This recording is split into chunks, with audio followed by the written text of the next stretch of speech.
Test 1 2 1 2. There he is. Happy New Year, Douglas. Howdy, sir. How are you? Doing just fine. Doing just fine. Things are going better than I expected this morning, so I'm happy to jump on in here. Good. You're back in your recording closet in your studio, I see. Yeah, I know you talked about possibly making this a video podcast, and I can definitely see why. It's sexy in here. You're It's really great.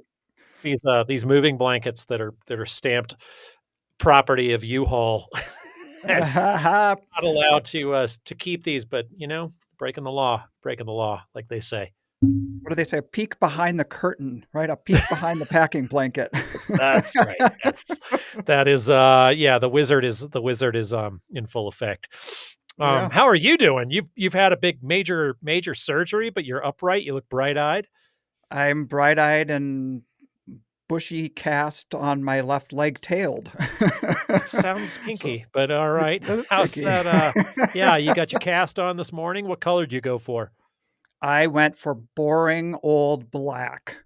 Boring old Isn't that black. funny?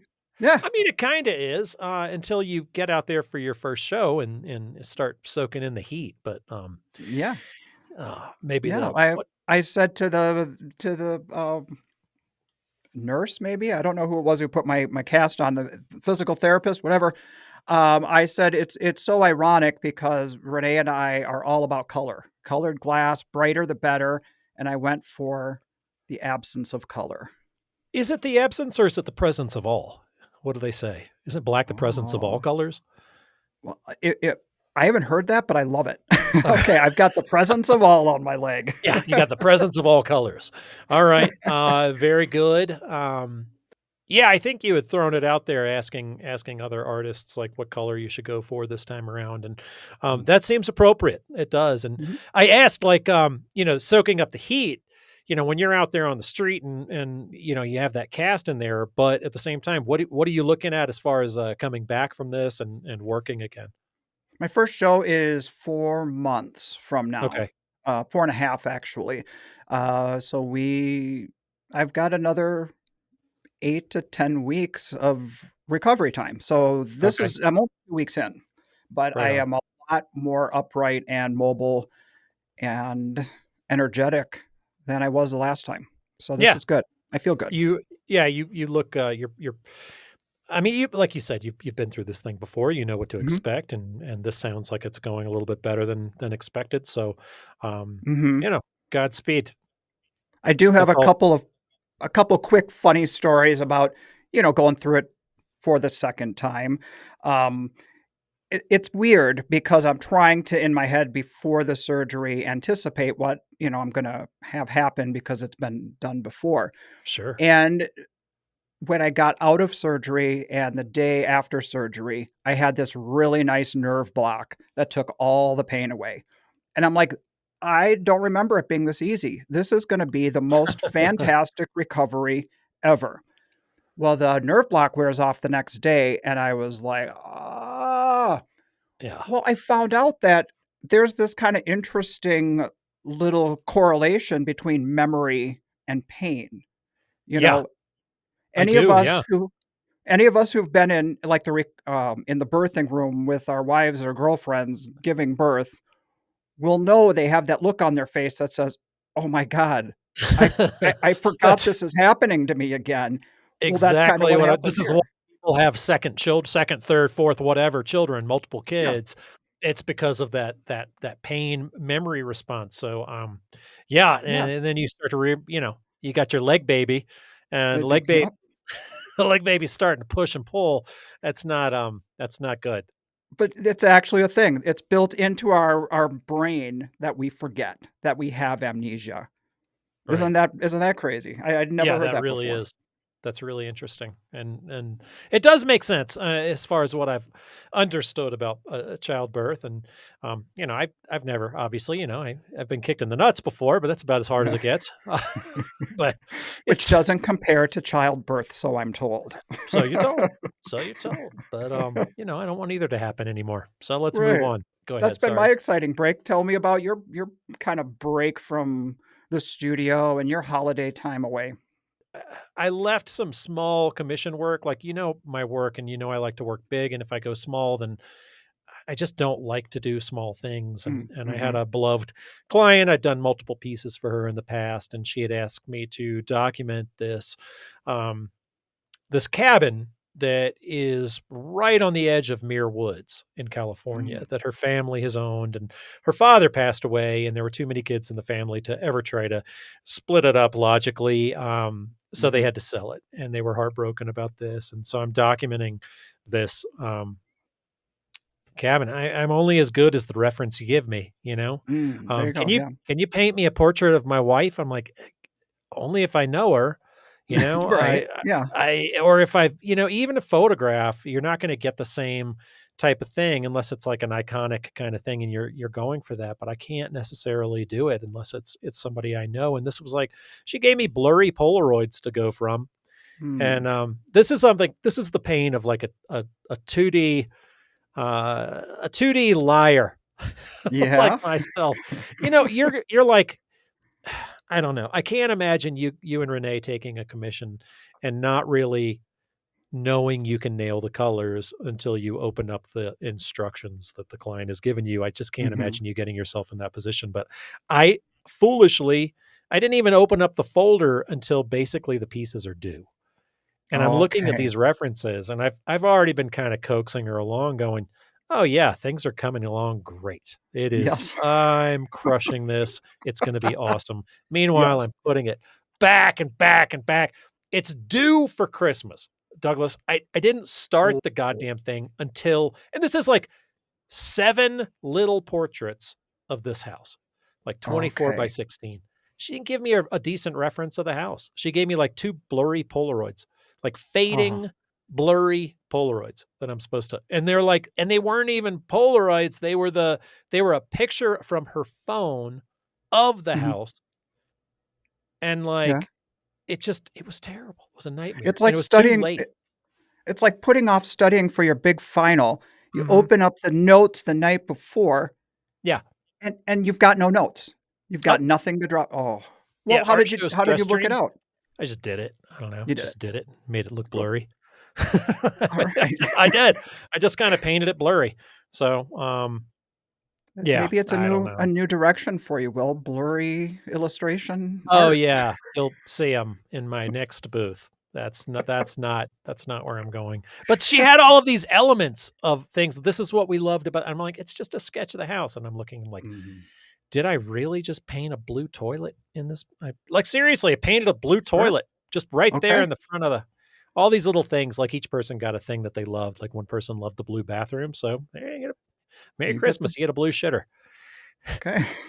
Happy happy holidays. Happy New Year. Happy New Year. So, anyway, I had to do those while my folks were here, Oh, and really? my folks visited for the first week of my kids' break, so we did all of Okay. our holidays then, Yeah. and then Christmas Day happened, and, my wife went back to the studio, she worked. She had, like, a commission Mhm. she had to bring to Minnesota, so she was Mm. doing that and doing, like, a really she was setting diamonds on Christmas Day, and I just kinda did laundry. And then Okay. yeah, and then we did Minnesota for a week, which is, family has its Family. own Yeah. anxieties and stresses, and you don't get to eat the way you wanna eat and whatever, but it was lovely. We had a killer visit. Nice. Well, I mean, typically, we've had years like that where holidays are we're not getting together with family till 2 o'clock. We're in the Yeah, studio for 3 hours in the morning after the kids have opened their toys and they're off playing, we've really. often incorporated, artist life with personal life, with all that stuff, we You know juggle what it. they say, Douglas, when you love what you do, you never work a day in your life. What a Goddamn bunch work, I tell you, of that is horseshit. goddamn work. Yeah, hard work is work. That's right. I'm just quoting memes today. That's all we got. I got nothing. Man, this is funny because I just posted this on social media, God, like, what, 2 hours ago? You were in getting your cast, and this will Mhm. tell you folks how we prepare for the show sometimes. It's like, "Here it is. How Happy you New Year." how we prepare Oh, for the show? oh, that's right. That's right. That's how we It's the royal we, but meaning me. This is how I prepare for the show. I was like, I've got notes. Will's like, seat of his pants. well, he did this. Okay, Douglas does this thing, and it's great. We have the shared note on our phone, and he'll be adding to it, and I'll just he'll like have all these topics, and I'll like do it. It's almost like an anti-topic, like I, here's my topic for the only thing that I added for our hour and a 20-minute long show where we're just catching up, the two of us. Here's what I added. I'm sick of the fucking booth shot. Can we stop that? Can we stop helping people with their booth shot? I'm sick to death of It's it. true. No more help. No more. So It's so basically, Will's contribution this week was a blurry Polaroid. I'm just yeah, that's right. kidding. It's a subtraction. When they say in I don't know if you ever did any. I know Douglas did, and I've done it myself. But if you've ever done any improv, they always say Mhm, it's end your thing with yes and never mhm, end it with no. And we try to carry that through with the podcast too. It's like if he has a topic that he's super excited about talking about, I try my best, and it's not always mhm. that. I don't always stick the landing, but I try my best not to be like that topic sucks. Moving on. No, but If you hear Will God, say, "Moving on," it means moving he's done. on. It's time for something That else. that's right. But I am, call it the Bert to your Ernie, but I am sick to you get into a jury, right? You get into a Yeah, jury. The booth shot, it's hack detection. It's like uh, anybody can can scribble out for, but in order to see the context, that's where you yeah. see the booth, I'll help anybody that comes to me directly, specifically with the booth shot. But I'm tired of all these like, how can we help everybody? It's not the booth shot, it's the actual Mhm. booth.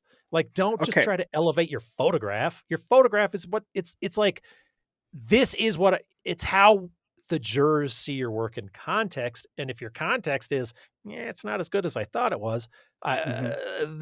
then moving on. So, with apologies to all of the kinder, more generous people in our community, the lovely, patient, and eloquent Evan Reinheimers of the world, no, I don't wanna talk about it anymore. Well, I I know you just said you don't wanna talk about it, but I have a reaction to what you were No. saying, Of course. if you don't mind. Of course. So, I actually am gonna try and reiterate what I cut from an episode that we did earlier this year when we were talking about juries and all that kinda stuff, and it Sure. came right off the heels of me doing being on the Art and the Pearl jury.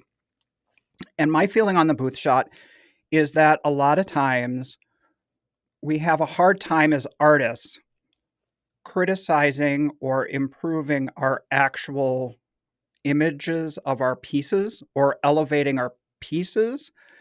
And it's personal. That's where we need to really have our focus is on the work.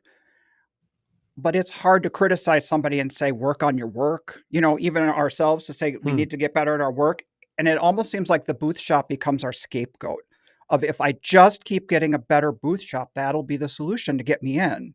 Right. And I Or think we need the to, magic order of it's again, it's like dating, right? The yeah, show's just not that into you this year. Like, right. uh, And I also feel like the booth shot is at the end of the line. A lot of the shows that are doing not projection anymore, but are doing it monitor.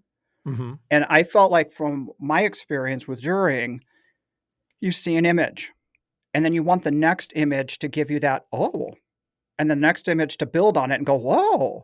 And then, whoa. And then you want to see it in context and you don't want it to go. So sure. make sure your booth I shot doesn't be a letdown.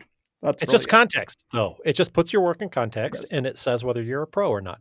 And it's okay Hmm. if you're not totally a pro. There are shows for you.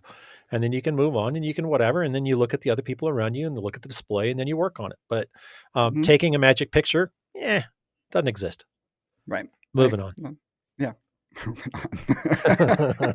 He's on to me, He folks. doesn't even realize he does it anymore. I didn't yeah. I was like, "I don't say moving on. Moving on!" All right. Yes, I All did. right. I All wonder right. if Susan ever gets the moving on. Fuck no, I'm not gonna say moving on to my beautiful wife. Heck no. Like, "Will, you She's watch yourself." well, we've known each other, better enough now. Like, I don't even have to say anything and be like, "Why are you arguing with me?" I'm like, "I didn't say anything." It's like she knows. She already knows. She's perfect. She's Alright. perfect. So, so is today your first official day back in the studio from the break, Uh, or it's my first official day walking into my studio, okay. and I'm not getting anything done talking to you.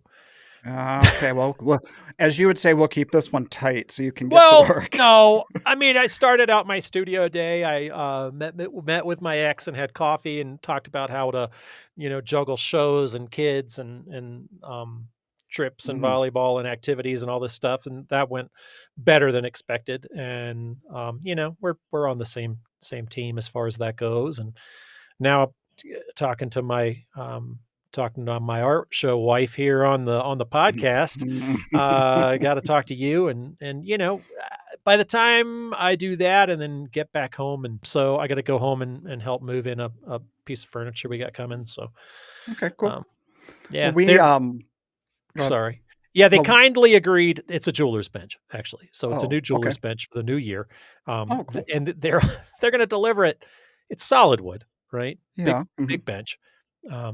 Jewelers out there know they have to be very sturdy in order to right. support the sawing and the hammering and all this stuff. So super heavy piece of furniture. And they're So like, from IKEA, right? Just "Oh kidding. yeah, yeah. Just put it together with a little Allen wrench when I get home."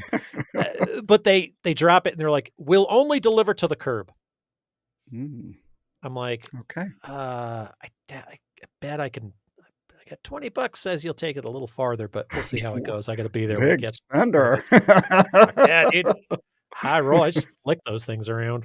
Stand next to me, you get a 20. All right. How Well, about you? What's going on? our studio, of course, I'm on a break, obviously, Yeah, but, we blew glass right up to the day before surgery, and we shut things down, and, of course, a glass blowing studio has a little bit more infrastructure and complexities than, say, a painting studio or whatever. of course. So we killed power to the ovens and, we'll deal with them when it's time to get back in there again. Well, Renee went back out to check on things and see how everything looked, a couple days after surgery, and we got me all settled in.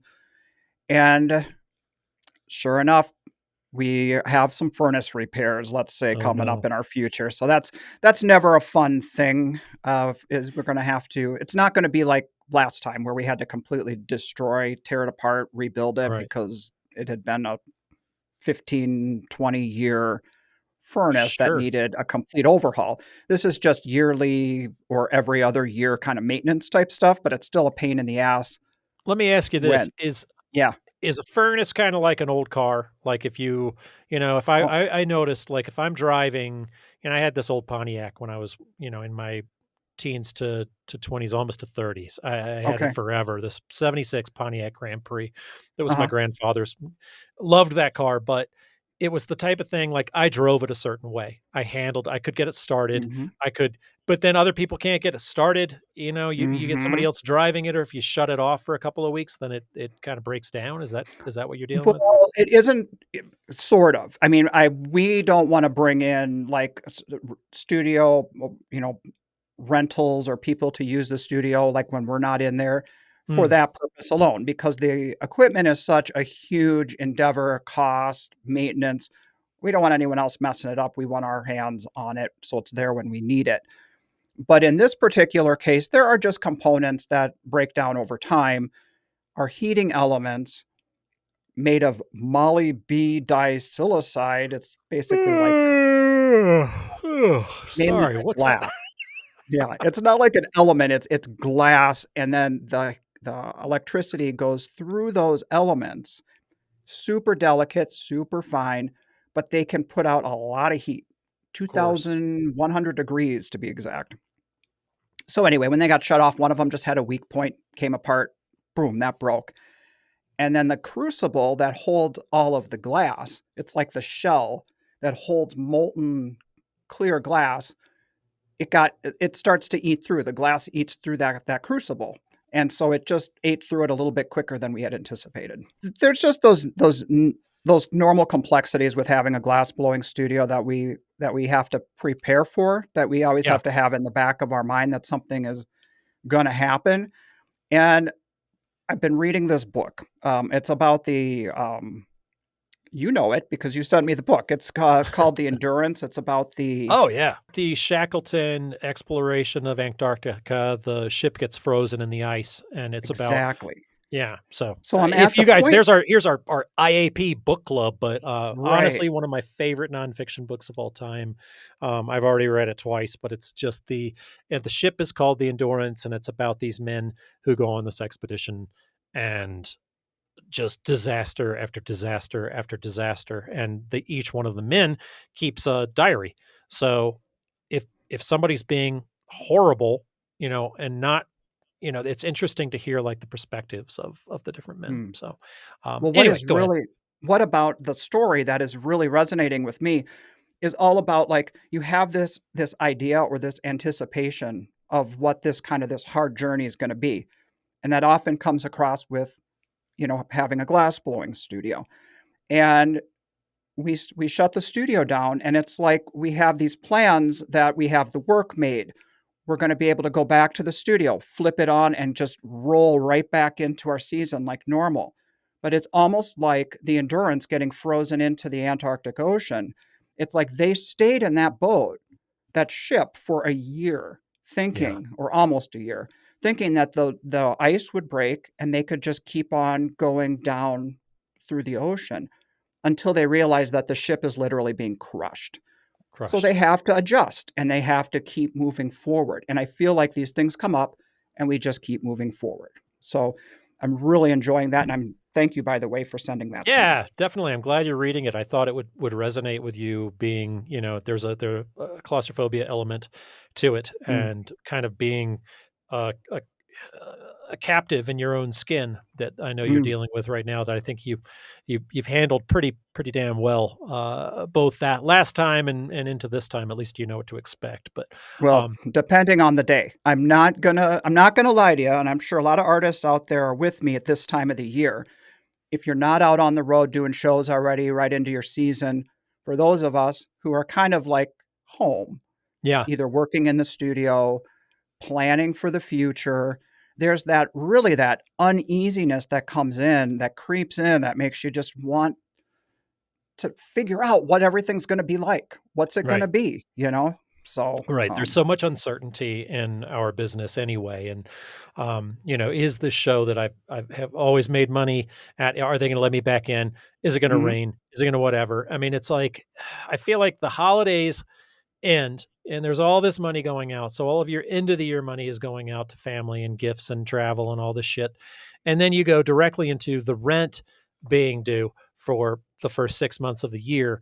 Everybody mhm. wants their booth fee. So it's like, okay, here's $500 to $1,000 for however many shows you do. So you got to, all of this is going out.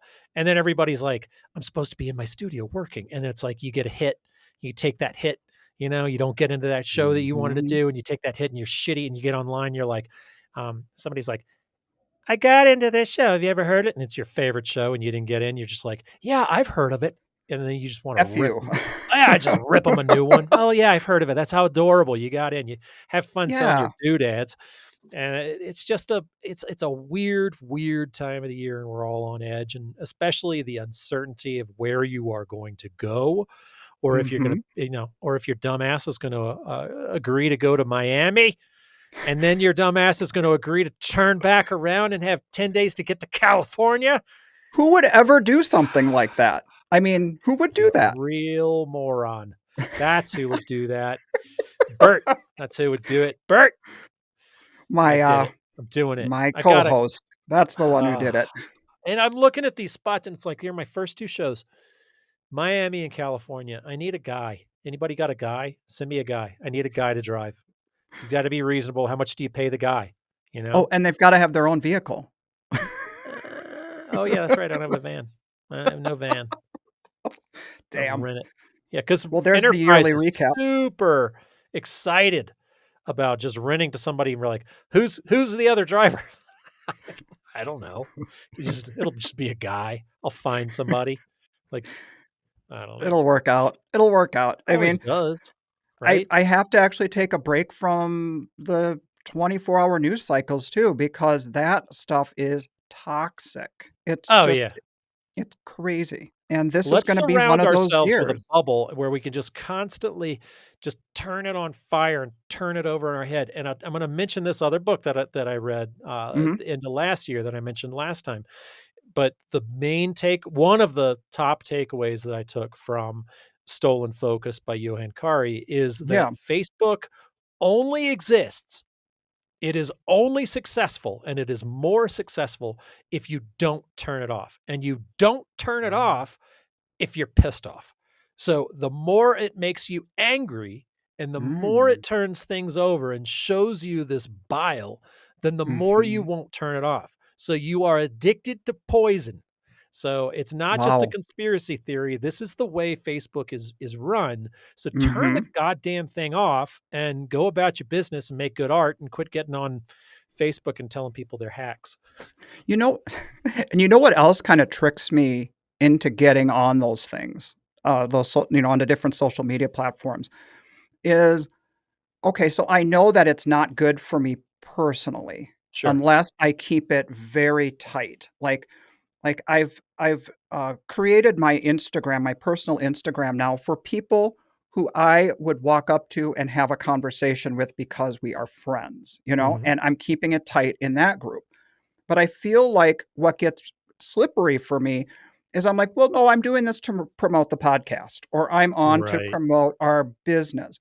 And I really there are some artists whose business model do so well on social media, and so I'm Yep. not knocking that business model and saying No. that that is garbage. But No, for it's a me requirement, right? right? Yeah. But for me, I don't know how you feel, but a lot of the engagement in those particular types of reasons to be on social media is friends. It's other artist Mhm. friends.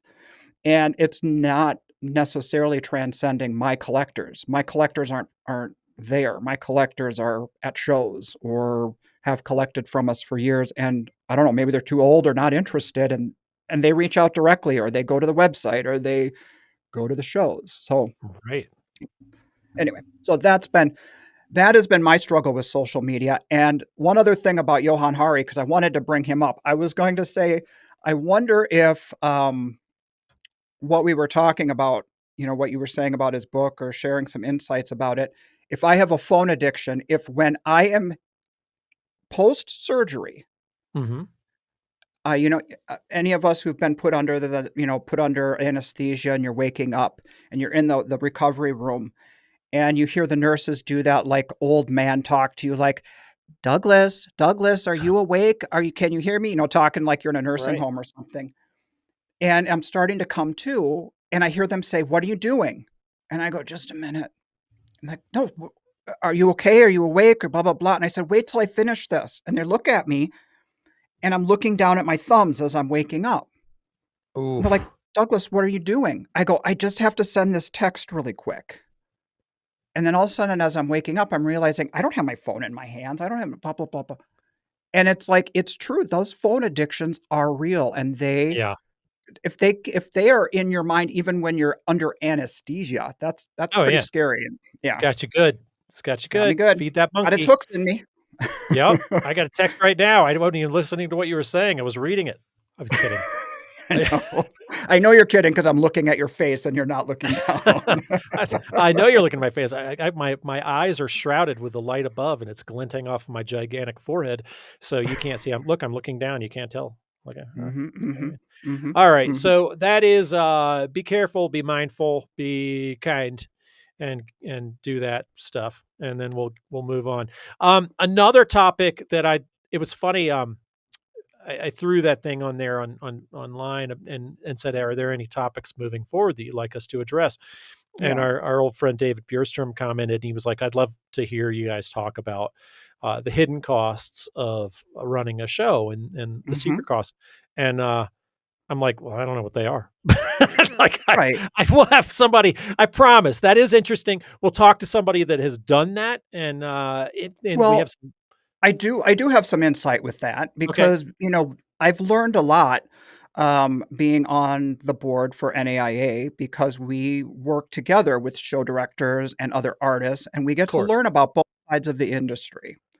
Yeah, and And I do, of course, just being aware and being friends with directors and things, and we hear and we talk, and I'm aware, and I like to be informed, but I also kinda like, I don't feel comfortable enough talking about it, but go ahead. yeah. Well, I think that for one, I mean, the costs of insurance, the costs of security, the costs of things to putting on festivals post-COVID have become huge. Yep, And I feel like we talk about with social media, we are in a very divided world right now. It's like this camp or that camp. And I feel like it's very easy for all of us or triggering for us to fall into this us against them. And show directors versus artists is not a healthy dichotomy for people to get into because we are all cogs in the big wheel of this industry. And so I feel like we need to kind of like step back and find common ground on that and not feel like we're just getting gouged by this show and they don't care about us. We're just a right. means to an end. Well, I feel like everybody feels like everybody has their hand out for more and more and more, and Mm, it's like, well, the show has their hand out. They want more from me. They want, and you first get into the business, it's like, oh, 15, $20 for an application. And we're like, oh, this guy wants 25. And then the first person that needed 50 came along and now everybody's charging 50. And it's like, well, that's, right. the shows are like Zap is charging us this. We have to pass on the thing. We're like, oh, the show is charging us this. And it's like, well, the city wants X amount of dollars for this, and they don't want this. And then the communities, everybody seems to have their hands out. So there are hidden fees everywhere. Everything costs money. Nobody's giving away the So street much for money. free, parking, hotel blocks. It's just, so I And there's a appreciate. scarcity thing. I mean, there's a scarcity thing we're all dealing with, not feeling like we've got enough, enough of what we need to make that bottom line work. So, I mean, I understand the struggle and the concern, Right. um, and the worry behind it, and it's tough. But I think to answer the question, maybe going forward this year, I would be interested in I mean, we've had a couple show directors on in the past, but I'd be interested in this. We haven't done this yet, and I've been wanting to, is to have some conversations with artists who have gone on to also, you know, produce shows that kind of Yeah. have a dual role. They have their foot in both worlds, like the artists who maybe are part of a collective, a board that puts a show on for artists. Yeah. I'd like to hear about that process and maybe because they would come from our vantage point to kind of know what can and can't be done and just Right. to bring that to the listeners. That's interesting. I ran into, Debbie Allen in Cherry Creek, and she was potentially, she and Howard are potentially interested too, so it'd be cool Oh, to really? get Oh.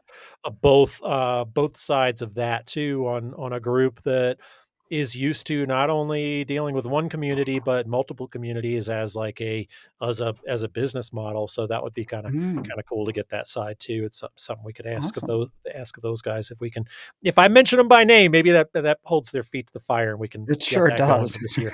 And maybe that's probably, to be honest, it's more me than it is them because I haven't reached out again, but I need to do that because 'cause Mm. they're, I've always gotten along with those guys, so it'd be fun to talk to them. Um, Well, speaking yeah. of them, I mean, there's a lot of folks have hit the road this week, and they are down there in Florida, and they're doing the Florida weekend after weekend, Mhm. where they've got that run from the beginning of January through March. So, I mean, sending out a big shout out to them for all, for those artists who are doing that. That used to be kind of our thing. I mean, we wouldn't maybe do every weekend. We might fly home for a spell and go back down again. But I think that for us is a thing of the past. Okay. I don't think our Ok, business model is sustainable for that kind for now, of a tour and for never, now. never say never. You never know when you're gonna be, going back and trying to squeeze that turnip again. Yeah, Just right. keep milk that cow, milk that Florida-shaped teat. I mean, I would do a tour of 3, but yeah, no, 10? No, I not used to look possible. at Florida as one, show. I'd look at as Mm, try to look at it as one not just one show, but no, as like you said, a tour. Be like, "Well, I here's get my it. goal for this tour." It was Mhm, always a little trickier to get, the money that I wanted out of your typical show out of a Florida run, but, it mhm. just is what it is. It's a different business model. It feels like some of it, like whatever show you choose to be at down there, it kind of feels, I don't wanna say random because it's not random, but it does feel like the collectors that see you that weekend might not be at that particular show, but next weekend, 20 miles north, they might catch you there, you know? Yeah. So, looking at it as a long game for that season Yeah, a always lot is of what those got me guys through. do travel, they do travel to different, different locales, especially for those big shows that they like and the Mm, ones that they consider to be their favorites. I mean, my parents, it's hilarious. They are huge collectors of American craft, and a lot of you guys mhm, know them, whether you know it or not, because they go by and they buy kind of on the smaller scale, and they buy a lot more intricate craft work, and mhm, they love wood carving and pottery, cool. but I've had different artists be like, "Oh my god, those are your parents!" Like, because I'll have to Alright. like, "Oh, can you stop by this booth and pick up my teapot?" And it's it's that's not how my mom sounds. But, yeah, being that but they have my point being that they have their shows that they think are the crème de la crème of Mhm, their favorite shows, and they're big Longs right. Park people. They love Mm, Longs Park, and they love cool. going up to Pennsylvania and staying in their favorite spots and, hitting the And is favorite that a bit of a restaurants. travel from Eh Virginia? yeah, it's about 3 or 4 hours, Mhm, up in Pennsylvania Dutch country, and they go up, mhm. and they So have their favorite shows that they think you and I have our favorite shows that we think, "Oh my god, Cherry right, Creek and Fort Worth and Artisphere," and, yada, yada, yada, the list goes on, Des Moines. But they're like, "No, the best shows in the country are, um, like a little tiny show in Charlottesville okay, and Long yeah, Park," and they've come to some of the other ones, and they're not wrong, that's just what they like, so mhm. it's similar to the way, um, I don't know, different people run their business models, but Well, I it's do feel like over the years, and I know this is a topic we've covered a lot, and maybe this is a little bit of a different slant on it, is we do in our minds kind of create these particular shows that we think if we don't get into those shows, we are not gonna have the year we want. But I'll tell you, last year, there were a couple shows that I wasn't too excited about. It was kinda like, "Well, I got in and I didn't get into the other thing I wanted, and I'm gonna show up and do it." And I'll tell you, if I didn't get some some nice surprising commissions, sales, Mhm. feedback, it led to other stuff. So I do think it's important for people to really just look at forced breaks sometimes, a rejection or an injury or a recovery. I know this sounds hippy dippy, but to say rejection is protection, so to speak. You are being put in the location you should be that year. So have faith and go with a good attitude, because if you go with a shitty attitude, you're for sure gonna like screw up potential opportunities for yourself. So, Eh, you I don't hear, agree? I hear all my people in the back. I hear hang on, there's a disturbance in the force. I got, like, a Oh, bunch of listeners here. They're in my headphones telling me to fuck off. If I didn't get into the show. You know what? It's easy for you to say, Sigworth. why? Why is it Yeah, it's easy for easy me to for you say? to say. Yeah, it sure is. I didn't get into my favorite show again, so F Yeah. off. Yeah. Well, there's shows that I It's like, have it's just like, it's here's the math on it, though. It's like, yeah, if I don't get A, then I gotta do B, C, and D to make up for it, and I know. it's every bit of time away from the family. It's like, there's no A anymore. There's no you don't get the A. Now I'm that's 3 more weekends to make up for A, and it's Yeah. like, so this if you're into the creme de la creme and you've got the sweet ass schedule sliding all the way through, Jesus ain't gonna help you. You're gonna have to go grind it. So that's where I'm looking at. It's like, yeah, that's you Will can go takes the hippy wheel, dippy. not Jesus. Is that what you're saying? Yeah, it's all up to me. I'm not Yeah. taking Jesus doesn't care about art shows. Well, I hear what you're saying, and I definitely get into that headspace. So I'm not gonna sound like I don't ever go there, um, but I try to think of some of these biggies that I get into once every 3 years as a, Mm, "Oh, good, I'm in," but I need to, in my mind, think of this as my 3-year entry for this show versus my yearly entry for the show, if that makes sense. So I don't get myself all bogged down with, "Now this is my new level," or, "This is my new expectation," or something. yeah, I guess. I I I, know. uh, I'm calling bullshit, but, Okay, I well, reserve the right. I still think there's some teeth gnashing. well, of course. I mean, I'm not saying that I don't get into my show, I don't gnash my Yeah, yeah. teeth, Alright, but alright. Let's, I try and yep, Mr. alright, Positive and Mr. Realism. moving on. This is how we're working this one. I'm gonna be a different Sesame Street character, for the rest of the episode. During these breaks, that we have to that we're away and kind of, taking holiday breaks, or if we're on kind of a seasonal break, what are some of the things that you do to stay inspired more mentally, not necessarily about design of ideas for work, but how do you kind of stay engaged in your, you know what I mean, in staying positive and uplifted? Oh, I don't. You don't? Okay.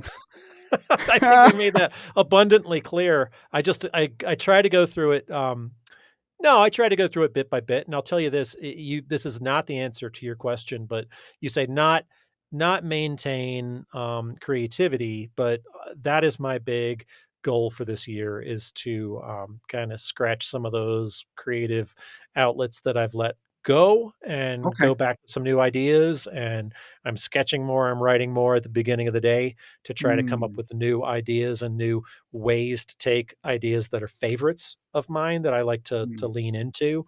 There are certain themes in my booth that I can't, um, I don't wanna let go because I love them still, and I may have done those for a while, but how can I continue to make myself interested by those and keep the creativity flowing around mm, those ideas as well as coming up with new ones that accent some of my favorite themes. So that's my mhm. if I have a New Year's resolution, it's how to become more creative and to continue my voice. So that Okay. would be that's where I'm at. As far as staying up, um, I'm just, Let me ask before you do the staying up. So are you saying part of your process is when you said writing every day, are you like journaling thoughts, journaling ideas, doing sketches of things? Is that kind of a yeah, daily practice for you? when I am at my most successful in the studio, it's when I'm firing on, and I call it kind of firing on all those cylinders, and it's like Mm, creativity and line quality and productivity, and those are my three big ones. mm, And I feel like sometimes, I'm trying to get away from the phone and all this stuff, but like if creativity takes a hit, then and then sales too. That would be the fourth one. Then the other ones take a hit too because I'm not as excited about the work. I'm not getting into the shows that I want. I'm not doing this. So it's all this kind mm. of you have to keep all of those, I think, firing at once. It's like a vicious cycle. If one of those is off kilter, if the out of balance, Yeah, it can affect all the others. right. And if you think you just, and some people have the $1 million idea and they can just keep milking it, but Mhm, then eventually that gets kind of stale and people can smell it on you. They can smell the and then you start to kind of get um complacent. mm, So I'm trying to fight complacency and move my work into where I want it, and I've never really, I'm typically right there in it, but maybe mhm. towards the second half of last year, the new ideas that I was coming up with last year weren't hitting as far as people buying them. So Okay. then you kind of, and then you kind of try to figure out the other part of the Venn diagram that Right. is still working financially that pays your bills. So, how about you guys? I know you've got an answer. Well, you've given me a couple of things I wanna react to, and I guess the first one is the kind of the staying inspired to do what we do, and Right. I feel like I get a lot of inspiration from sources like documentaries Huh. or, I'm a real documentary person. Renee and I, this during this break, we decided to subscribe to Masterclass. Okay. Um, and do you know anything about I do, that? yeah. Yeah, yeah. It's super cool. I mean, there's like hundreds or maybe even thousands of speakers speaking on their creative business, entrepreneurial type thinking or what their practices are. And even though you wouldn't think, well, there's a direct correlation, I seem to find something in there that resonates with me. And even if it's just their connection to something, to a process or what inspires me to look internal Mhm. and get excited and get in the studio and do what we do. Yeah. Um, A lot of those, uh, people in the arts, I mean, a lot of mm, those things different even if somebody is, like, writing a song about, being on the road and being away from their families, and, like, those things translate to what we do, mhm, being creative and coming up with a creative life, creating a creative life, those all translate, whether it's music or film or production or songwriting or a lot of those, like the Rick Rubin book, I found to be really inspirational, and I've really yeah, gone back to that one. And that one too is this one that came out last year. It's some kind of bottom shelf philosophy that's super reachable and digestible that you can just pick up and just read a page or two and then put it back yeah. down, and you could read the same page every day, and it means something different to you too. And I came across on my Spotify account that is included in having a membership with Spotify. Oh, That yeah, I have access to that, and that's one of those things that I brought up last year, and I've never gotten a chance to read or listen to, so that's one of my goals is to I'm sure that's one of those things you can put on and come back to almost like a oh, podcast and jump back in totally. at any point. Yeah, I don't actually recommend reading it start to finish. It is not a narrative and it's not something you're going to lose the thread on. It's something you Mhm. can actually just pick up and read a chapter of. There's a lot Cool. of blank space within the book too to let your Mhm. mind rest, which I when I first picked it up, I thought it was like you didn't write a book, you wrote a pamphlet. Because there are not that many words to it, but the thoughts are pretty profound. So Nice. Rick Rubin's what is it? It's got a big circle and a dot on it. Oh, right, Oh, it's called The Creative Act The by Creative Rick Act. Rubin. That's the name of the book. Well, I Sorry. wanted to react to what you were saying about when things aren't all firing on all cylinders and how maybe one thing is out of balance, which then affects everything else in that circle. And Sure. I'd have to say that I struggled with that last year big time. This has Okay. been the hardest 2 years physically for me, I would say, out of my entire life. Yeah. So, because everything that I had to deal with was through the lens of physical problems, that tipped everything on its axis.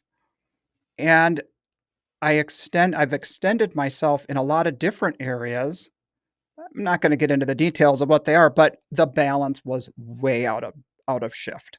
Right. So, Renee and I had a New Year's meeting this week, and we've got new goals, and we've got some exciting plans for ourselves that really are energizing me and getting me excited to kind of refocus and recalibrate so that creating artwork isn't just my job, that it's the thing I get inspired to do and have a good time doing and dream new things up. So I'm seeing the physical thing almost like I'm over the hump and I'm Okay. excited to get to the other side and to see what the future brings. So I'm kind of Nice. excited about that. I'm excited for you. It sounds good.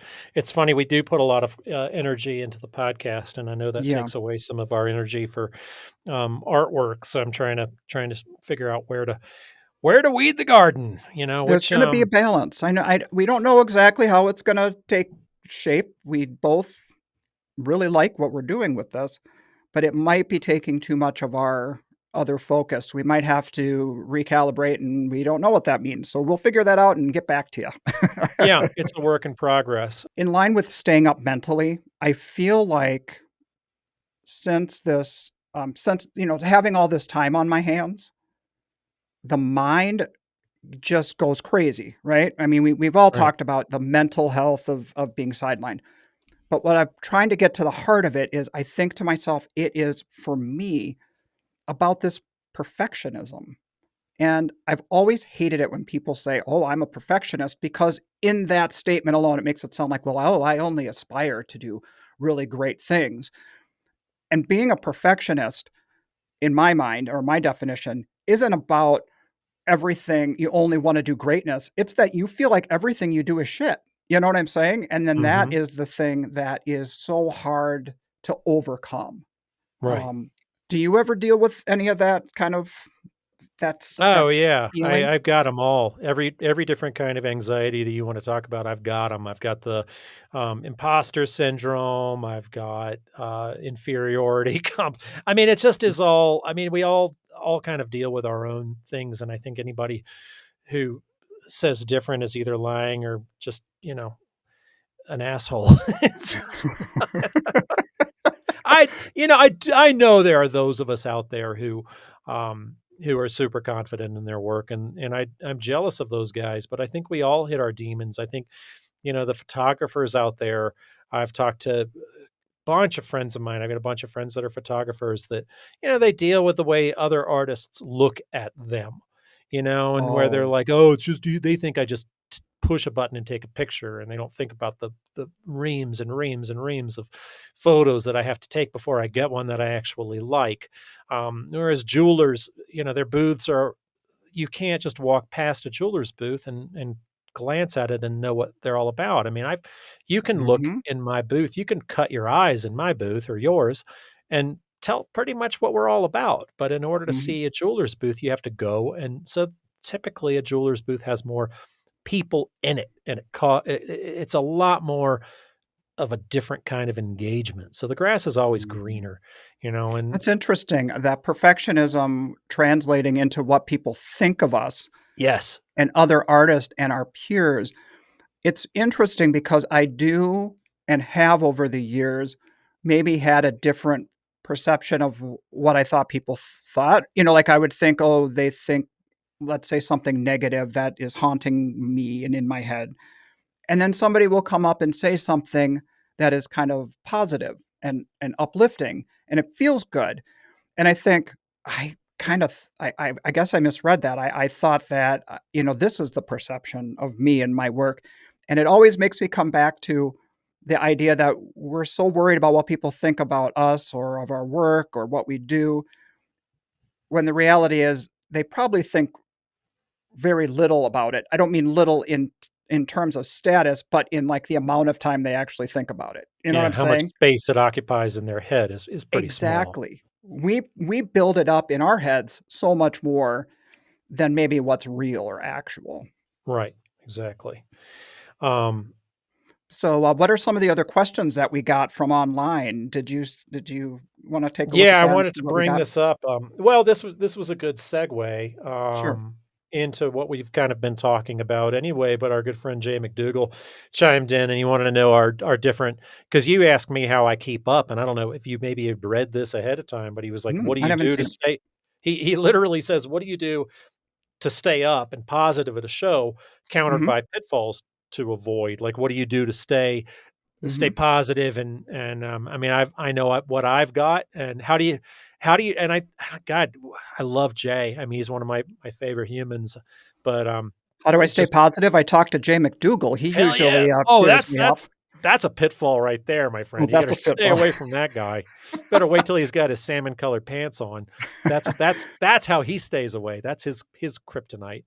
Yeah, honestly, I am in a partnership with a woman who, honestly, she cuts to the heart of things, she sees the gold, she just knows how to turn my mood around, and I mean, I'm not saying she doesn't ever get down or she doesn't ever get worried or have, normal human emotion like that, but she really is truly one of the most inspirational people I know who can just put things into focus and to just not take things so seriously. And I don't mean it like she doesn't take things seriously, but 'Cause it's like I say the one thing and I don't want it to come across negatively, but she No, I really think is I get it. unflappable.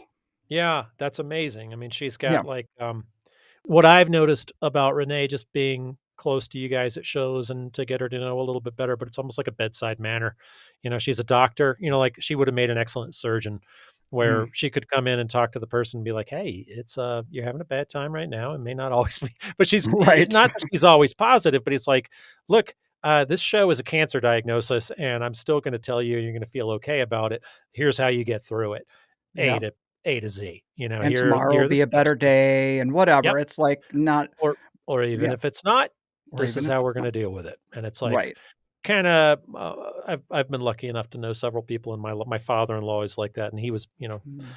the world up there in Fergus Falls was lucky enough to have him as a surgeon, and he Yeah. was that way, and I remember getting pneumonia a few years back, and the way he Okay. dealt with me in not wanting to go to the doctor, and I was talking to him about it. He was like, "Well, what's this like?" And he's like, "Well, you know, so I had a temperature of 104 and, had this, you know, kinda burny, itchy thing in my lung," and I'm like, "Ah," he's like, "Well, you got pneumonia and you need to get diagnosed in order to thing, and we're gonna go over here," and I'm like, "Okay, well, I'll do that first thing in the morning," and he was like, "Well, you'll go now," and I'm like, Just and matter of I don't even fact. remember arguing with him. He was just like, "Well, yeah, you'll go now," and it's kinda Mhm. I see Renee being that kinda way, but it's if you can have those kinds of people in your, surrounding, that's the positive one. Another Yeah.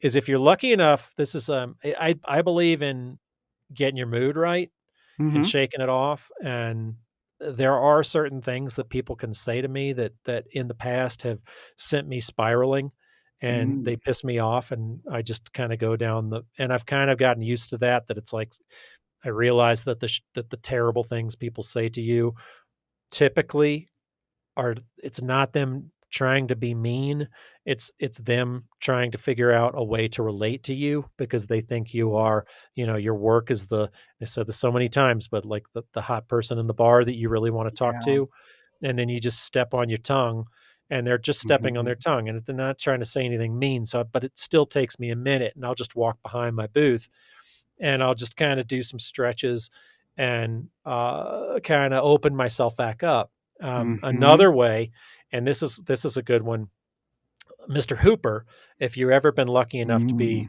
near Tim Hooper at a Mhm. show, Mr. Hooper Art, one of my very favorite people. I've got so many, but God, he's great. But I remember Yeah. being really down at a show years and years ago, and he stuck his head out of the back of his booth. I know I've said this before, but here's my 2-word mantra, or 3, sorry, it's a name Mhm. and a word, 3 words. Mhm. Visualize Paul Lynde. That's what he said There to you go. me, and he's like, "Hey, man, when you're feeling really bummed out, just visualize Paul Lynde." And I was putting my boxes back together and, you know, and again, I apologize for repeating stories, but I've only got so many of them, and we're in year, what, 3, 4 of this shit? I can't how long have we been doing this? I But think it's, we're starting number 4. starting 4. Starting Alright, 4. yeah, I'm repeating my stories, but man, you cannot Yeah. if you know Paul Landis, you can't get pissed off. Like, it's just you can't be mad if you're thinking about Paul Lynde, and I remember putting my boxes together and chuckling Yeah. about it. It's like, find your Paul Lynde, the Yep. inner God, just most ridiculous thing that still makes you in a good mood, and try to do that. Or And for just, you know, anyone younger than a Gen X, you might have to Google him and watch him on YouTube, but yes, he is definitely well, I mean, what you're saying, this is something too that came to mind when you said that is humor, of course, humor, yeah. and a movie that we just cycled back to, it came out, like, I think 2017. Do you remember the Daniel Day-Lewis movie, Phantom Thread? No, I never It's the saw that one. one it was his last movie that he said he was done doing movies after that and got big acclaim. Anyway, he's a dressmaker, House of something, can't remember what the last name was. It's a period piece, totally renowned, creative artist, blah, blah, blah, and he's so in his head, and he's so particular, and everything the world just rises and falls and sets on him.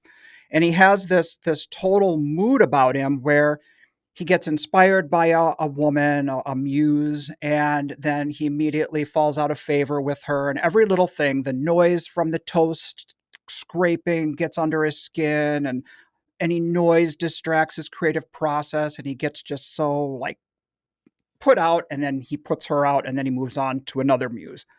So the whole story is about him finding this muse who's kind of like meets his match. She like sees that he is so into himself and it's not good. And she calls him this fussy little man. She says he's just a fussy little man and he needs to be broken from that. So then it takes a turn and it just gets outrageous. She secretly starts poisoning him with mushrooms so that he can become very sick. He becomes powerless. He has to rely on her to nurse him back to health. And that whole process gets him out of his own way and he becomes less of a fussy little man until he cycles back into being a fussy little man again. Well, then he realizes what she's doing and he doesn't turn her out. He embraces the fact that he needs to be broken and be brought back and he embraces this whole cycle. Wow. So that story, I was like, that is such the artist in their head. They need to be broken from their own sense of who they are. You know what I mean? And Yeah, let go of control to be reborn again. And so right. stuff like that, those little mantras, those little comical stories help me just think I don't want to be a fussy little man. Yeah. It's fine. I used to have a few beers at the shows, and I don't really do that anymore. But Mhm. I'll have one maybe if somebody but if Gena Khrushchevenko buys me a beer, I've Yeah. never not sold a painting or a co Oh, it's we switched it to coffee at Old okay. Town a couple years ago, but it's always that way. He's like, "Let's give it a try," and he comes and he brings me a drink, and I'm like, "Oh, man, let's get this going." And Magic elixir. and it has more to do with, getting your head right and forgetting Yeah. about the things that are pissing you off or whatever. Um, I tell you though, I mean, I don't enjoy talking to people about, casts and injuries and things like that because Mhm. that gets people out of the mind of wanting to talk to you about. It's like having a cute dog in your booth. People want to talk about Mhm. the dog, they want to talk about the cast, they want to do whatever that is besides the work that's in front of them. So It's the it's tough to distraction. shake that. Yeah. I You I only would get I 2.5 paces, right? Wasn't that what 10 feet is? It's like 3 Mhm, yards, and 2.5, 3 paces, and you're gone. Anything that distracts you or mhm. distracts the customer, it's so yeah.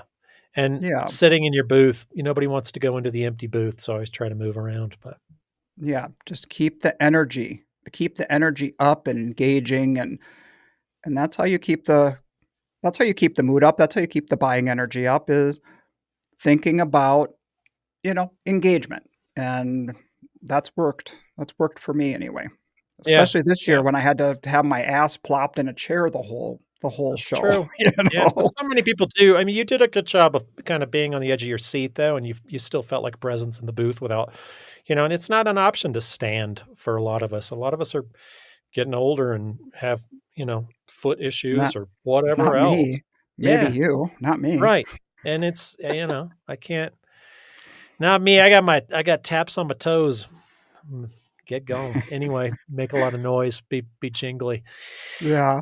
Back to, like, goals for the upcoming year. We've touched on it a little bit. Do you have anything else that you've kind of had rolling around in your head for the year that you'd like to focus on or to change or Yeah, improve I've got upon? a whole thing I'm gonna do this year, which I'm just gonna get my money right and make sure I'm not spending so much on things, and that's my big goal is getting my money right, making sure I'm paying myself enough so that I'm not paying the tax man as much at the end of the year, blah, blah, Oh, blah. right. So, The getting a good business side. accountant. Get the Yeah, business business thing figured plan. out. Yeah, Yeah, so that's getting good. all that stuff straight, but god, I can't imagine a drier topic to talk about.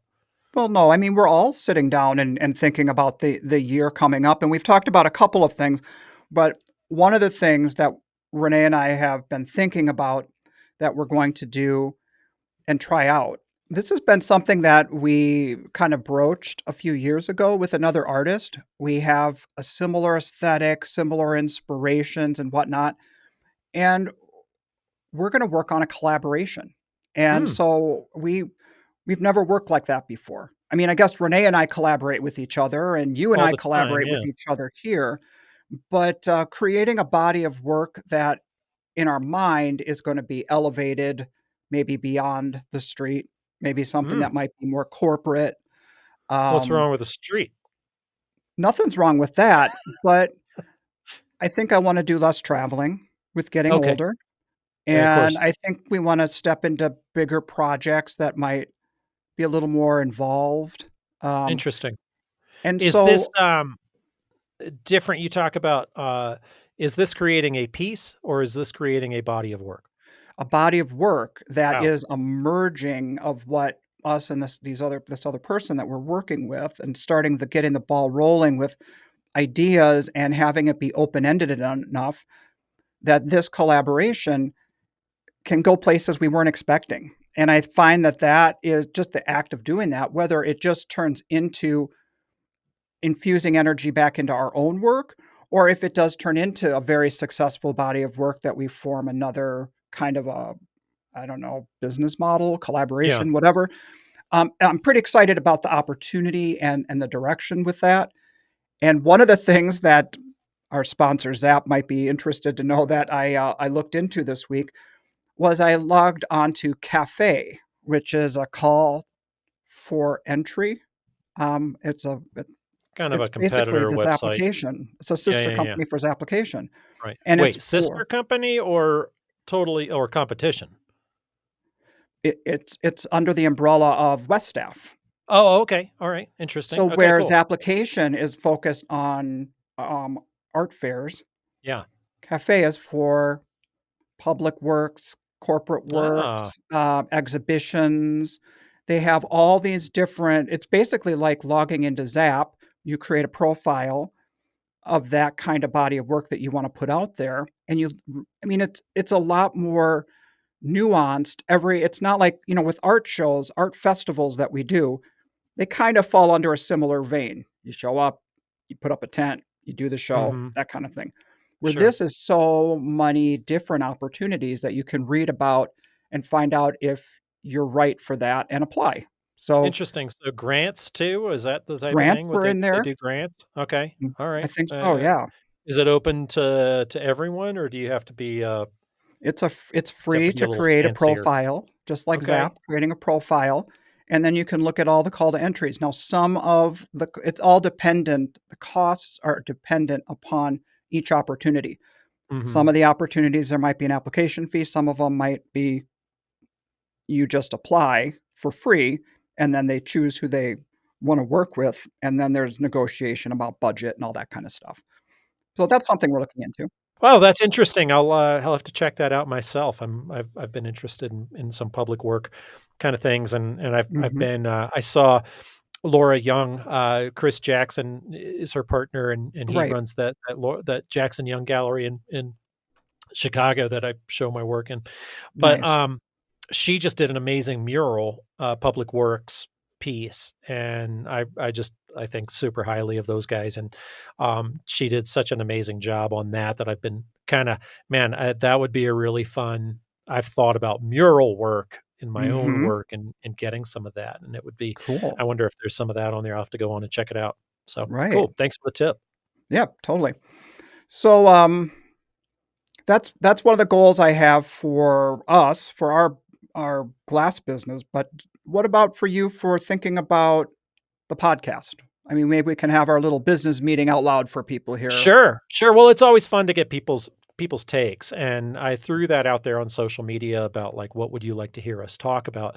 I'd like to do more panel stuff. We Nice. flirted with this idea, talking to Dolan and Allie Marie Guyman about Mhm. doing some marketing talks and doing some talks about that. Having some past guests like, Marjolaine Vanderhart's, focus on her talk was early on in the podcast, and it was very specific, and those are some of the talks that I'd like to get into and have maybe more Mm. of a panel and get like, there are so many interesting things. I swear we could have Chris Dahlquist on every week if she ever had the time, but Okay, yeah. she just does so many different things with the artist community in Kansas City. So talking to some of the people that branch out and keep themselves well balanced.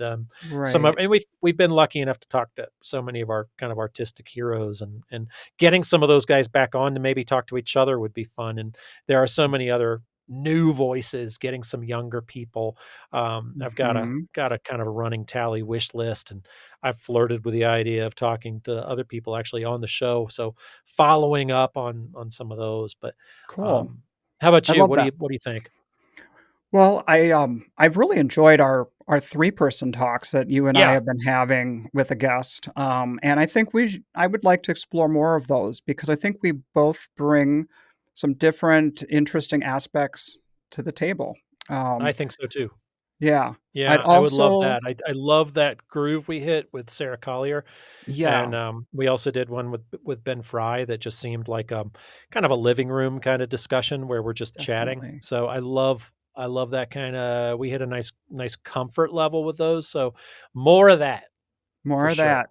I like And that I dynamic. also, we are always keeping our eyes peeled for the story that is just like, you know, it's that inspirational story of, like, defying all odds kinda thing. And also the idea of representation, the story that maybe the masses don't always know, and kind of peeling back what's happening behind the surface of the struggles that they go through to perhaps be in this business, and learn. So yeah, I'm always keeping my eyes peeled for that sort of thing. It's interesting that you bring that up because there are a couple of people that I've run across this year that still kind of have day jobs, and they're Oh, right. juggling those, kind of getting their art business off the ground and still doing some teaching or still doing some consulting. And it's all about the hustle and how you do that, and they're comfortable doing that, and that's how their life works. And certainly, God,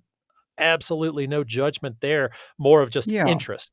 I'm just more interested in the fact that that is how they are still rolling. It's like, okay, well, what would it take to get you to not do it? Or would you ever not do that if it's something that enlightens you and keeps you creative, So are you and saying, productive? to as a means to, like, help get them over the hump so it is like a full-time thing, or just getting in their head as to how they juggle both? Yeah, both really. Both. Yeah. And no, again, I don't have any judgment in this business as far as Yeah. what it goes, as long as you're making your own work and you're just out there hustling. It's just however it works is how it works for you, right? That's right. I mean, there's so much to having a connected life, Our lives, I if the fear uh, like, if the struggle with reconciling around work that sells versus not making work at all, you know what I mean? Or making the work you Yeah, really want, but it doesn't sell, or whatever that struggle is, if that is too difficult to maneuver and having that regular income, then you're making the work you wanna make, and you're supporting yourself, and it all is good. right, You have negotiated, you have figured out what the right path for you is, and that's amazing. So, we right. support all of that. Hell yeah. If there's somebody Oh, out yeah. there making, $50,000 on average at a show and somebody out there working just as hard making five, I don't care what Right. this is who we're talking to. These are our people, this is who we're interviewing and um, producing the show for. We hate to put it out there that people might think that we come across as we're experts or something because we're still all figuring it out. We just wanna have the conversations with each other and other artists so that it all just gets talked about to normalize our experience because we're all going through it. We're all Yep. different nuances about it. So, Yeah, we appreciate you guys letting us give the voice, and it's that's why we bring so many different people on there, because we have so many different unique perspectives, and I certainly mhm. don't know. Um, I don't know. I'm sure you disagree with a lot of the stuff that I say, and I know we kind of butt heads occasionally on different topics, but that's what makes it fun. And I know that because we're just two voices, there are another million different voices out there that do things a different way. So Yeah, it's fun to bring some of that to light and keep it going. And it sounds to me like we're kind of running up against the wall here. I think we did a good job today. So I you feel think good? it's time to wrap it up and get on to what other stuff we need to do Let's today. go ice that foot, get that thing up in the air, Get the and foot up and you go get that jeweler's bench from the curb to your the house. exactly. All right. Well, Alright, take care, everyone, and we'll see you out there on the road. we'll see you on the road.